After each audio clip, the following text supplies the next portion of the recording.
సొలొమోను మరణం తర్వాత ఆయన కుమారుడైన రెహబాము రాజయ్యాడు.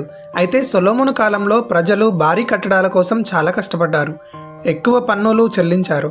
అందుకే ప్రజలందరూ యెరోబాము నాయకత్వంలో రెహబాము దగ్గరికి వచ్చి, నీ తండ్రి మాపై మోపిన ఈ భారమైన పనిని కొంచెం తగ్గించు, అప్పుడు మేము నిన్ను మనస్ఫూర్తిగా సేవిస్తాము అని వేడుకున్నారు.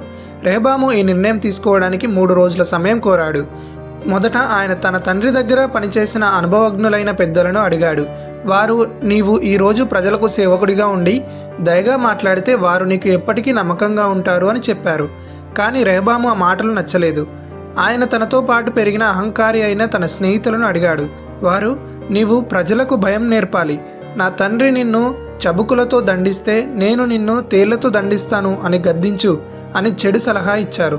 3వ రోజున ప్రజలు వచ్చినప్పుడు రెహబాము పెద్దల మాట పక్కన పెట్టి అహంకారంతో కఠినంగా మాట్లాడాడు.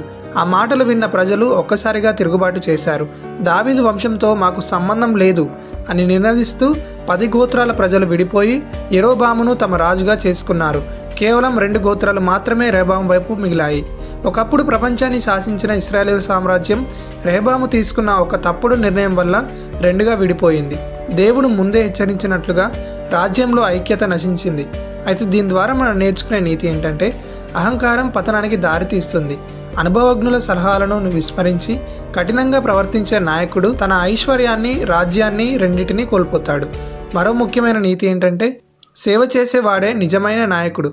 పెద్దలు చెప్పినట్లుగా ప్రజలకు సేవకుడిగా ఉండడమే సింహాసనాన్ని స్థిరపరుస్తుంది. ఆమెన్.